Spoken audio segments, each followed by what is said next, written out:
এই ধরনের কেকগুলোতে নরমালি সবাইকে দেখি হচ্ছে মাঝখানে কোনো কিছু না দিয়ে হচ্ছে এমনিতে ঢেলে নিয়ে তারপর বেক করে নেয়।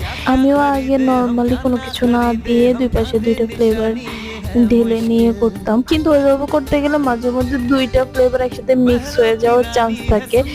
সো আমি হচ্ছে যখন এইভাবে করে দেখছি তখন আমার কাছে মনে হচ্ছে যে ওটার চেয়ে এটার রেজাল্টটা ভালো আসে। সবসময় কেক মেক করতে যাইলে আমার হচ্ছে পরিমাণটা একটু বেশি হয়ে যায়। কাস্টমার 1 পাউন্ড অর্ডার করছে কিন্তু তাকে 1.5 পাউন্ড দেওয়ার পরেও এতটুকু বেটার আমার রয়ে গেছে।